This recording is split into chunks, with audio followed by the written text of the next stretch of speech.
네, 안녕하세요. 반갑습니다. 2019년 11월 15일 오늘의 축구 뉴스를 전해드리는 조던 HD입니다. 저는 매일 저녁 10시 유튜브와 카카오TV에서 생방송을 진행하고 있습니다. 여러분들의 많은 관심 부탁드리며 오늘의 축구 뉴스를 시작하도록 할게요. 오늘 첫 번째 소식은 스페인 문도 데포르티보의 페르난도 폴로 기자가 전하길 네이마르는 바르셀로나로의 리턴을 포기하지 않았다라고 보도했습니다. 네이마르는 바르셀로나 리턴에 대한 생각을 아직 포기하지 않았다라고 합니다. 이는 이 사가가 끝난 지 2개월 반 만에 다시금 모락모락 이야기가 피어나고 있고, 네이마르는 최근 바르셀로나로 와서 본인의 친구인 같은 국대의 아르투르 멜로뿐만 아니라 이 바르셀로나의 다른 선수들도 만났었습니다. 그는 그들 중 몇 명에게 자신은 다시금 바르셀로나로 돌아오는 것을 목표로 삼고 있다라고 말했다고 합니다. 네이마르는 이번 주 토요일 수아레즈의 와이프의 생일 잔치에 참가해 시간을 저번 주군요. 저번 주 토요일 날 수아레즈 와이프 생일 파티에 참가해 시간을 보냈으며, 바르셀로나 TV 기자인 젬마 솔러가 이를 보도했었습니다. 네이마르가 스페인으로 와서 아르투르 멜루와 만나고 수아레즈 와이프의 또 생일 파티에 가서 참가를 했었다 라고 하네요. 다음 소식은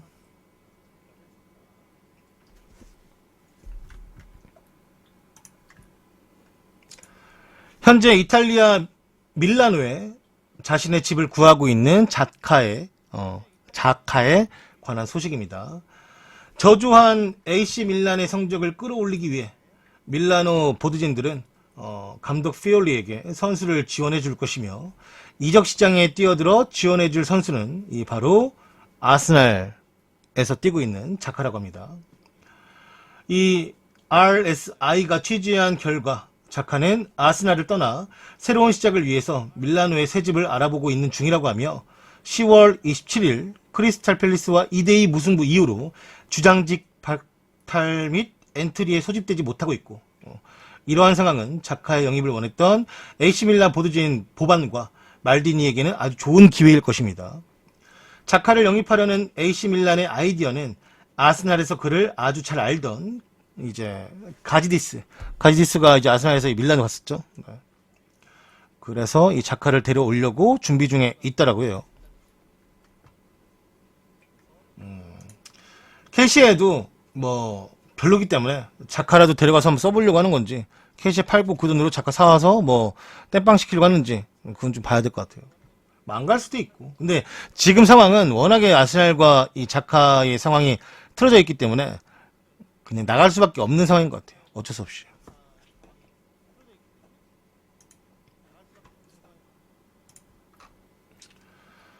다음 소식은 우라와 레지의 고르키 신조는 결승 1차전에 패배한 것을 홈에서 뒤집고 싶다고 말했습니다. 우라와 레지는 아시아 챔피언스 리그 결승 1차전 알힐랄 원정 경기에서 0대1로 패배를 당했습니다. 우라와는 11일 사우디아라비아에서 귀국한 상태이며 11월 24일 2차전 우라와 레지 홈인 사이타마 홈 경기를 앞두고 있으며, 팀의 간판 공격수인 고르키 신조는 홈에서 빚을 갚겠다. 이 빚을 갚겠다 말하며 역전 우승을 다짐했습니다. 이번 원정 경기 때는 선수들의 시차 적응을 돕는 새로운 장비가 도입이 되었었으며, 신체 활동량 등을 측정하는 손목시계 모양의 모션워치와 선수들과 동행하는 몇몇 스태프들이 이와 같은 또 시계를 차고 있었대요.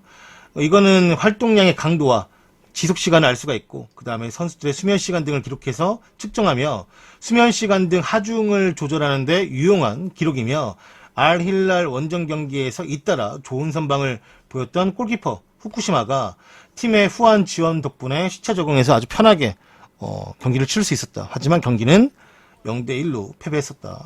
하지만 아시아 챔피언스 리그는 결승전을 1, 2차전 하기 때문에 1차전 1대0으로 진 거를 홈에서 뒤집을 수 있긴 하죠. 사이타마, 특히나 우라와 팬들이 이 일본 J리그 내에서는 완전 극성으로 불리고 있는데, 이날은 또 아시아 챔피언스 리그고 주말에 열리는 주말 7시 꿀 토요일 시간대 열리는 경기다 보니까 아마 사이타마가 그래도 거진 꽉 차지 않을까. 네, 정말 큰 경기장인데 또 오랜만에 이 결승전에 우라와 깃발 부대가 나오지 않을까 생각을 합니다. 미밴드? 너무 웃기다, 미밴드. 다음은 리버풀의 발롱도르 후보자 7명의 사진이 리버풀 공홈의 공식 홈페이지에 올라왔습니다. 네. 알렉산더 아놀드, 그 다음에 육두미, 얘가 참 후보라니. 세월 참. 그 다음에 벤다이크, 그 다음에 살라, 마네, 피르미누, 알리송까지. 이래서 총 7명의 발롱도르 후보를 배출해낸 리버풀은 그렇게 단체 사진까지 아주 멋들어지게 찍었죠. 아, 골키퍼는 이런 뭐 바지가 좀 너무 도드라진 거 아니에요? 알리송은 지금 너무 자랑하는 거 아닙니까 이거? 헐렁한 거 입어줘야지. 너무 큰 자랑인데 이거 너무 조금.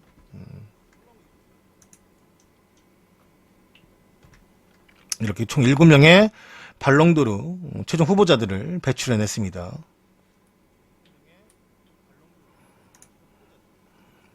자, 다음 소식은 이거는 조금 이쪽으로 가도 될 것 같아요. AC 밀란은 다니엘 말디니와 장기 계약을 맺었습니다. AC 밀란은 파울로 말디니의 둘째 아들인 다니엘 말디니와 장기 계약을 맺었습니다. 계약 기간은 2024년까지라고 하며 수비수였던 아들 크리스티안 말디니는 AC 밀란에 있다가 현재는 방출된 상태라고 하네요.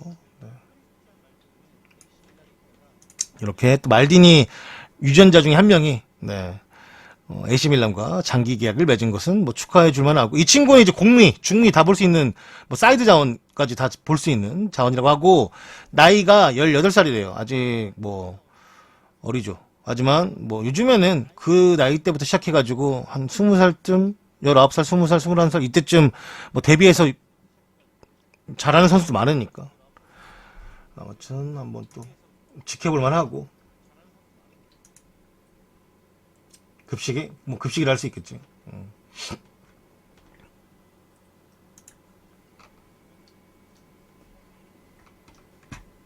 다음은 이게 누구야?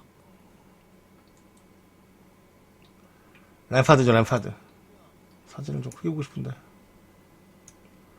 이렇게. 램파드의 철학 중에 하나는 에이전트들이 훈련장에 출입하는 것을 엄격하게 금지하는 것이라고 합니다. 잉글랜드 일간지인 데일리 메일의 보도에 따르면 램파드 감독은 매일 진행되는 팀 훈련 분위기를 매우 중시하고 있으며, 외부에 유출된 램파드 감독의 원칙에 따르면 첼시는 선수들의 에이전트가 구단 훈련장에 출입할 수 없다라는 규정을 세웠다고 합니다. 선수의 재계약, 이적 여부에 영향을 미치는 에이전트가 구단을 자유롭게 드나들 수 없도록 해 외부 잡음을 최소화하겠다라는 게 램파드 감독의 생각이라고 합니다. 또한 램파드 감독은 훈련장을 방문하는, 또 훈련장 방문을 원하는 선수들의 가족이나 손님들도 최소한 자신에게 24시간 이전에 이를 미리 통보해야 한다라는 규정을 세웠으며, 이뿐만 아니라 램파드 감독은 팀 훈련이 진행되지 않는 날에도 리그 차원에서 도핑 테스트가 진행될 수 있다라는 이유로 선수들이 휴가가 주어진 날 해외여행을 하면 반드시 이를 사전에 구단 측에 통보해야 한다라는 또 규칙을 세웠다고 해요. 그래서 첼시는 지금 이 어린 친구들, 특히나 좀 어리지만 점점점 발전할 수 있는 선수단을 관리하는데 우선적으로 생각하고 있다고 합니다. 아마도 이런 것들은 최근에 에이전트의 갑질 중에 하나였던 게 포그바와 라이올라 사태였던 것 같습니다. 맨유 훈련장에 들어온 라이올라가 무리뉴에게 네가 포그바를 좀 잘 쓰려거든 이 전술보다는 이 전술 써야 되고, 주변에 그러니까 포그바 옆에는 이 선수보다는 이 선수가 좋겠다라는 말을 했다가 무리뉴에게 한번 쌍욕 먹었죠. 거의 야, 너 축구 알아? 이 돼지 새끼, 네가 뭘 알아? 나가. 너 여기 있으면 더 안 좋아지니까 안 좋은 소리 듣기 전에 나가. 해가지고 그다음에 한 번 욕 먹었죠. 헛소리 하다가. 네, 무리뉴한테 그렇게 쌍욕을 먹었던 게 생각이 나는데, 램파드의 이런 철학을 보니까 포그바와 라이올라, 그 무리뉴의 그때 사건이 좀 떠오르더라고요. 네. 라이올라가 오바했죠. 괜히 이것저것 조언도 아니야. 그거에 대해서 그 당시에 잉글랜드 언론도 엄청 안 좋게 봤어요. 야, 맨유가 퍼거슨 나가더니, 그 당시에 퍼거슨이 감독할 때는 얼씬도 못하던 에이전트들이 들어와가지고 설치는 거 보니까, 야, 지금 세월이 많이 흘렀구나. 무리뉴가 많이 약해졌구나. 이런 얘기 많이 나왔거든요. 근데 무리뉴도 그걸 못 참았지.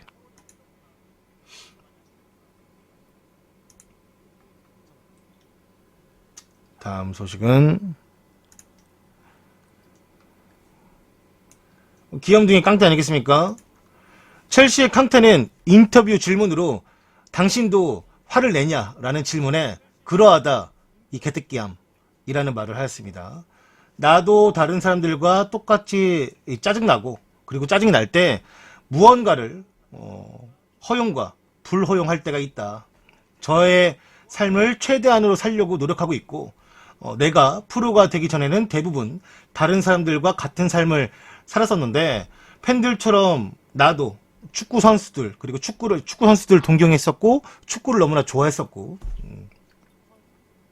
하지만 지금 자신이 프로가 돼서도 다른 사람들은 나라는 사람을 스타로 여길지 몰라도 반대편의 삶은 나도 잘 알고 있다. 그래서 나는 이제 내가 그 반대편에 있어봤기 때문에 나를 좋아해주는 팬들 그리고 우리 첼시를 응원해주는 팬들에게 행복감을 주고 싶다 라는 또 말을 했습니다. 난 언제나 축구를 중심으로 하는 삶을 살고 싶었고 이게 아무리 직업이라고 할지언정 나는 이 직업이 너무나도 좋다. 가장 내가 축구를 할 때 편안함을 느끼고 대중들이나 미디어 앞에 서는 일은 때때로 해야 되는 일이긴 하지만 사실 그거는 내가 스스로 즐겨하거나 재밌어하지는 않는다. 이 개새끼함이라고 말했습니다. 옛날 미니 타고 올 줄 알았는데 요즘에는 차 타고 오나 봐요. 얻어 탄 건지 기사를 구한 건지 아무튼 미니 때보다는 훨씬 더 좋아 보이네요. 옛날에 그 미니 그거 이상한 테이프도 그거 진짜 만약에 그거 많이 컨셉이었으면 내가 그거 많이 왜냐면 그 테이프가 진짜 그런 느낌이었어요. 우리 옛날에 영화 같은 거 보면 고시생들이 안경테가 부러졌는데 거기에 흰색 테이프 어떻게 그런 거 구해와가지고 막 감아가지고 끼고 그랬잖아요. 보면은 지금 옛날 생각해보면 그런 것처럼 차 그 백미러를 그렇게 이렇게 감고 다녔던 게 한편으로는 위험해 보이기도 하고 저렇게 해도 되나? 라고 싶기도 하고 아무튼 지금은 차도 바꿨다고 하니까 선수가 몸이 생명이니까 튼튼한 차 타는 이유가 좀 그렇겠죠? 다른 선수들은 스포츠카 많이 타기도 하지만 그래서 레인지로버 많이 타는 것 같아요. 한국에서는 평이 최악이긴 하지만 저쪽에서는 좋겠죠. 여튼 간에 깡때 정말로 많은 유형의 정말 이런 공격적인 수비형 미드필더 엄청 수비적인 수비형 미드필더 이런저런 정말 중앙 미드필더 성향에 가깝지만 그 플레이메이킹도 하고 뒤에서부터 이게 모든 게 다 가능할 수 있는 정말로 좋은 선수 많이 봤지만 깡때만큼 볼을 잘 뺏는 그리고 정말 깔끔하게 뺏어오는 그리고 그 뺏어오는 볼이 나가는 게 아니라 다시 자기 공 소유를 가지게 되면서 역습으로 갈 수 있는 상황을 만들어주는 거는 사실 깡때가 내가 제대로 보면서 많이 느꼈어요. 얘는 정말 마법 같다. 공을 빼내는 것만큼은 정말 마법 같다. 패스를 주는 거에 마법을 부리는 선수도 있었지만 그리고 골 넣는 거 그런 거에 많은 마법이 가지고 있는 선수가 많았지만 얘는 볼 뺏는 것만큼은 정말 예술이다. 정말 어떻게 이렇게 순간 약간 그런 것 같았다니까. 나는 얘가 공을 뺐을 때는 얘한테는 약간 슬로우 모션으로 보인다라는 느낌이 있었어요, 진짜. 어떻게 저렇게 깔끔하게 뺐지? 터치도 많이 하지 않으면서 공만 저렇게? 그 생각 많이 했는데 깡때는 또 충성심도 너무나 좋고 물론 깡때가 바로 레스터를 나가긴 했지만 첼시는 그 당시 이제 챔스도 못 가는 팀을 자신이 원하는 팀이었기 때문에 가서 지금도 다른 데 오퍼 오지 않냐 이렇게 말하면 항상 나는 갈 마음 없는데 내가 별 생각 안 드는데 왜 파리 생제르맹도 엄청나게 좋은 오퍼를 냈지만 본인이 갈 마음이 없다고. 첼시 팬들은 요즘에 안 좋은 소식이 없으니까 안 좋은 소식이 없으니까 행복하겠죠. 아마 리버풀 팬들만큼 좀 약간 행복감을 바로 행복 지수는 첼시가 2위지 않을까. 개인적으로 봤을 때. 네. 너무 지금 팀이 잘 나가고 감독부터 어린 선수 치고 올라오고 기존 선수들 뭐 좀 폼도 잘 찾고 있고 여러모로 첼시 팬들이 행복한 한 시즌이 되고 있지 않나라는 생각이 또 듭니다. 깡때 너무 귀엽고요. 나는 깡때가 정말 결혼하면 재밌을 것 같아요. 어떤 스타일이 될지 너무 궁금해요. 어떻게 연애하고 막 그런 거 궁금한 사람 있잖아요. 깡때 정말 궁금해. 너무 약간 수줍음도 많고 되게 귀여워. 얘는 보니까 어렸을 때도 약간 이런 이미지였더만. 어렸을 때 팀이 이제 자기가 뛰었던 팀이 지역 리그에서 우승해가지고 트로피를 드는데 거기서도 혼자 멀찍이 혼자 이렇게 약간 이렇게 있더라고. 네. 그 사진도 엄청 귀엽더라고. 아무튼 깡때는 참 첼시 팬 아니어도 다 좋아하는 선수지 않을까. 이 선수에 대한 약간 비호는 좀 없어. 근데 예전보다 조금 반칙에 대한 이제 횟수나 카드 받는 횟수는 조금 늘은 것 같아요. 이전보다는. 네. 뭐 스타일이 변할 수도 있으니까 생각을 하면 될 것 같고. 아무튼 깡때는 보면 항상 기분이 좋아집니다. 다음 소식은 에버튼의 파비앙 델프가 부상으로 잉글랜드 대표팀에서 하차를 했습니다. 파비앙 델프는 대표팀 캠프를 떠나 에버튼으로 복귀를 했습니다. 델프는 부상을 안고 세인트 조지 파크에 도착을 했었지만 그는 경기를 뛸 수 있는 몸 상태라고 스스로 믿고 있었고 뛸 수 있을 거라 생각을 했지만 막상 이제 국가대표팀 의료팀들이 이제 델프에게 붙어가지고 부상 경과를 지켜본 결과 안 된다, 뛰면 안 된다, 쉬어야 된다 라고 이제 출전이 불가능하다고 판단을 했고 회복을 위해서 그 에버튼으로 복귀가 결정이 되었다라고 하며 그를 대신할 대체자는 뽑지 않는다라고 발표를 했습니다.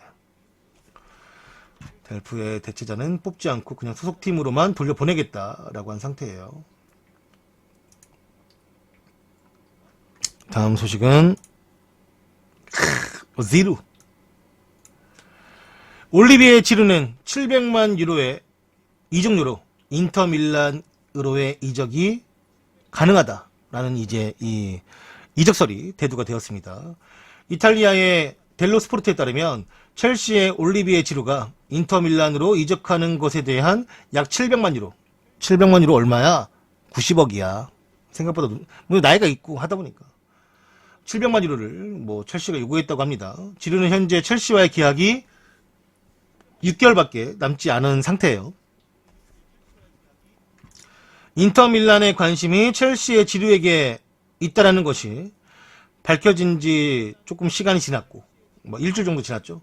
이 언론은 이번 겨울 지루의 이적 가능성이 좀 더 구체적인 단계로 다가서고 있다라고 밝혔습니다.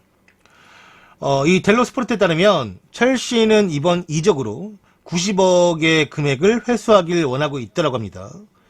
현재 프랑스 국적의 지루가 내년 6월에 계약이 만료가 되는데 지루는 한 이제 최소 18개월의 계약 기간을 요구하고 있고 그에 앞서 이 프랑스 대표팀 이제 유로에 나가기 위해서 경기 출전 시간을 어느 정도 보장해 달라고 요구하고 있는 상태라고 해요. 그것 때문에 조금 지지부진하고 있긴 하지만 콘테가 상황에 따라서 그걸 들어준다고 하면은 네, 충분히 또 갈 수가 있겠죠.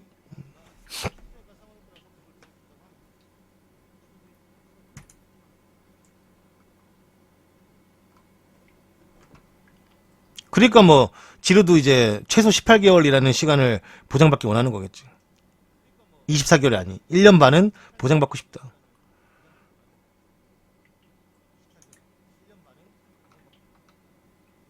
난 이거 사진 보고 맨 처음 누군가 메시는 알아보겠는데 옆에 누군가 했더니 라모스였어. 이 사진이 왜 있었냐면 엘 클라시코의 일정이 확정이 되었습니다. 우리나라 시간으로는 12월 19일 그러니까 목요일 새벽이죠. 12월 19일 목요일 새벽 오전 4시. 주중에 4시 경기. 이거 무조건 유료지 또. 아무튼 이 경기 유료기 때문에 이거는 뭐 다음 달에 또 얘기를 한번 해보자고요.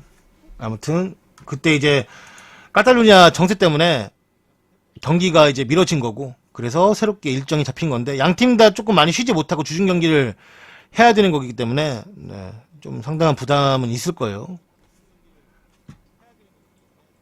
주중 경기는 언제나 부담이죠.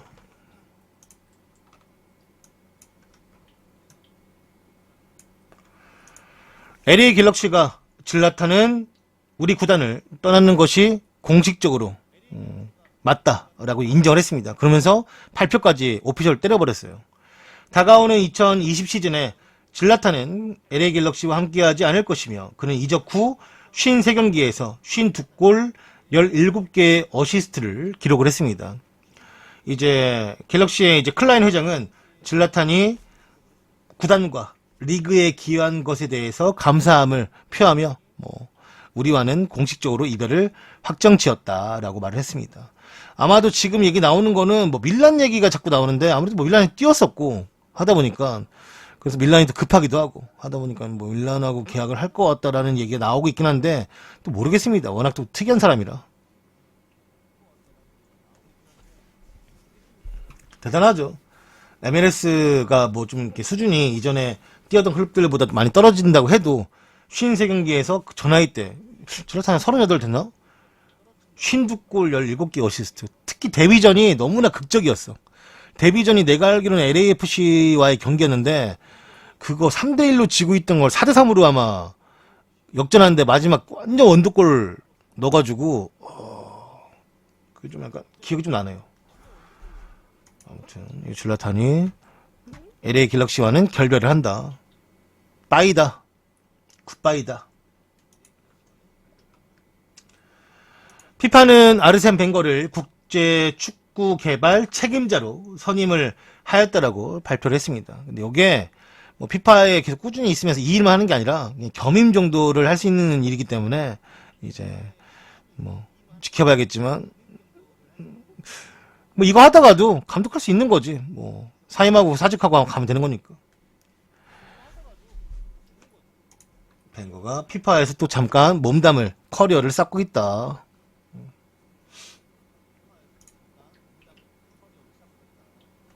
아스날에 돌아와 주세요. 사실 아스날 팬이면 그렇게 말할 수 있겠지만 그래도 그렇게 전 세계적으로 벵거 아웃을 외치고 벵거가 나가지 않으면 우린 경기장에 들어가지 않겠다 하면서 관중들이 경기장에 찾아오지 않고 그랬는데 어떻게 돌아와 주냐. 그냥 잘 사시라고 냅둬. 본인은 그렇게 생각 안 했다 해도 벵거는 이제 그거에 대한 아주 뭐랄까 좀 약간 서운함이나 실망감 분명히 아주 컸을 테니까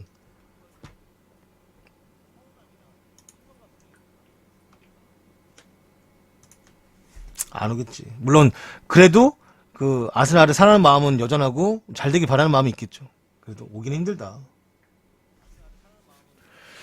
비셀고베의 다비드 비아는 은퇴 소감에서 밝히길 내가 은퇴를 당하기 전에 스스로 은퇴를 선택하고 싶었다라고 말했습니다. 일본의 스포츠 전문 매체인 니칸 스포츠에 따르면 비아는 스스로 은퇴를 선언하고 싶었다라고 털어놓았습니다. 비아는 35살까지 나이를 더할수록 다칠 때마다 은퇴해야 할 위험이 있었고 그때마다 가족들과 이야기를 하면서 타이밍을 보고 있었다라고 밝혔습니다.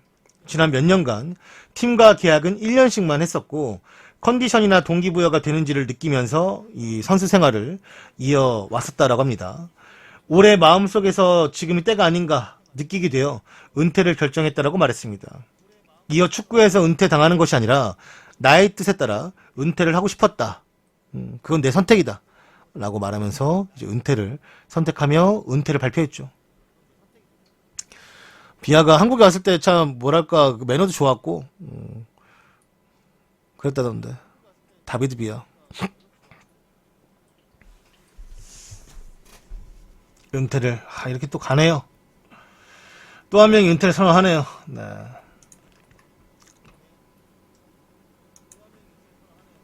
다음은 또 어제 뉴스에서 제가 이제 어제 뉴스에서는 이게 움짤 들어가가지고 뺐어요. 이게 걸려가지고. 근데 이게 다시 한번 설명해드리면 이 상대팀 감독을 밀어버린 프랑크푸르트의 다비드 아브라함이 중징계를 받았습니다. 약 7주간 출전 금지이며 11월 10일부터 12월 29일 그때까지고 유로파리그는 리그와 상관없기 때문에 출전이 가능합니다. 여기에 더해서 벌금이 이제 25,000유로 3,300만원 정도 나왔다고 합니다. 항소는 징계가 나온 24시간 내로 할 수가 있는데 아직 항소 여부는 알려지지 않았다라고 합니다. 네. 뭐 이 정도 받을 줄 알았어요. 네, 저는 개인적으로 요 정도는 받을 줄 알아가지고, 왜냐면 이게 사안이 너무 컸어. 이게 그 당시에 딱 이 경기만 또 있었기 때문에 집중도가 이목이 너무 많았었고, 여기서 상대 선수도 아니고 감독을, 서 있는 감독, 그것도 이제 노인을 어깨빵 치면서 그냥 넘겨버리면서 너무 보기 안 좋았고, 이런 부분은 또 독일이 엄격하게 또 징계를 때리는 상황, 이제 때리다 보니까 7주면 내가 생각했던 것보다 오히려 짧을 수도 있겠다, 어떻게 보면.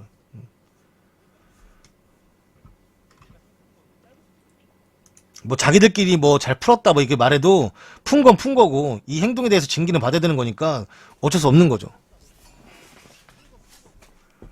아무튼 이 아브라함이 7주간에 12월 29일까지의 징계가 떨어졌다라고 합니다.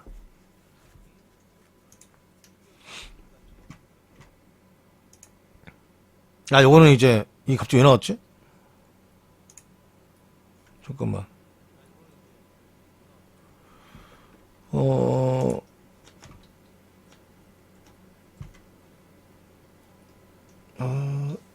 이거는 이제 아까 했던 거고, 김민재는. 잠깐만, 저기 한 20초만 주세요. 뉴스가 있는데 사진이 엉켰네요. 금방 다운받겠습니다.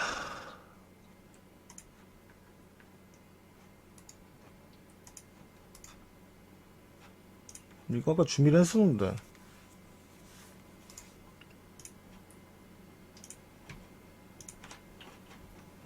수아레즈 소식이에요, 수아레즈 소식. 골닷컴과 인터뷰한 수아레즈가 말하길 바르셀로나는 새로운 넘버 9을 영입할 것이라고 언급을 했습니다. 수아레즈는 이에 관해서 말하길 바르셀로나에서 요구사항은 정말 어마무시하며 3일마다 새로운 시험에 들고 휴식은 없고 한 경기라도 못하면 팬들에게 용서받지 못하는 위치에 있습니다.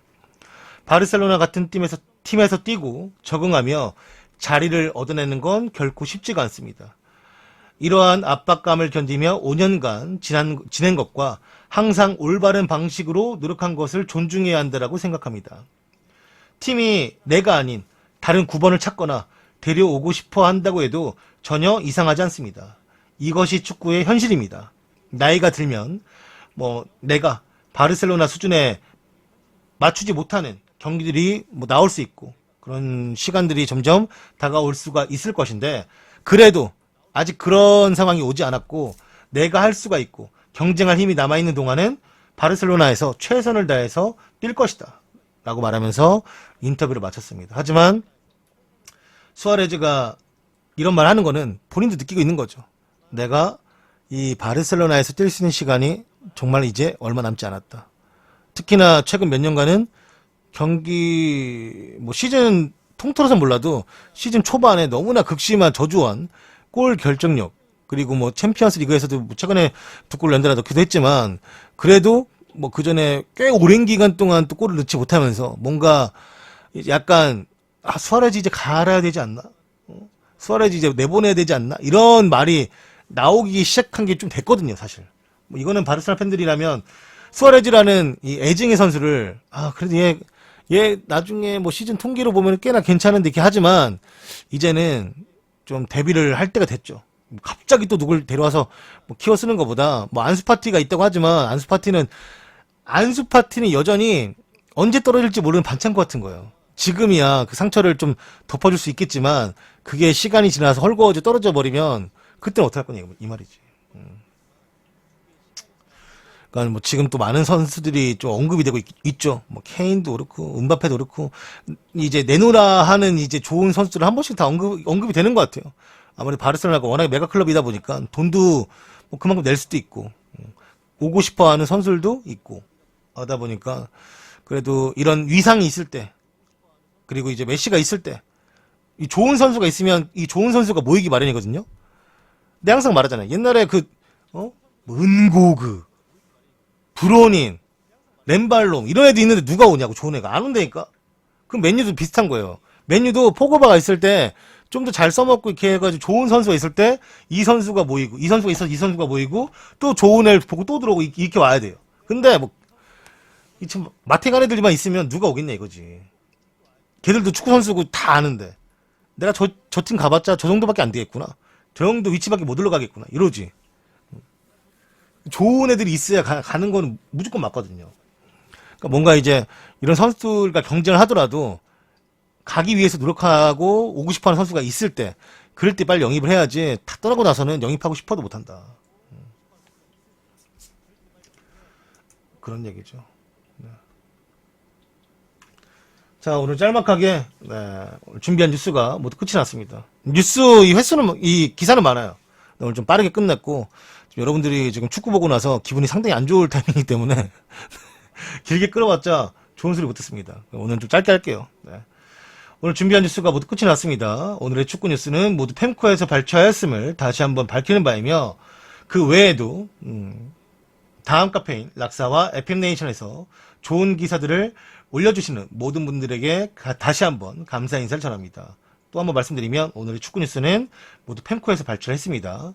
이 영상은 유튜브를 통해서 보실 수가 있고요. 유튜브에서 보실 분들은 조던 HD를 검색하셔서 구독과 좋아요, 댓글과 알람 설정을 해주시면 정말로 감사하겠습니다. 또한 네이버에서 팟빵을 검색하셔서 검색어에 조던을 입력하시고 음성 파일로도 다운받으실 수가 있습니다. 네. 감사합니다. 고마워요. 구독 많이 눌러주세요. 안녕.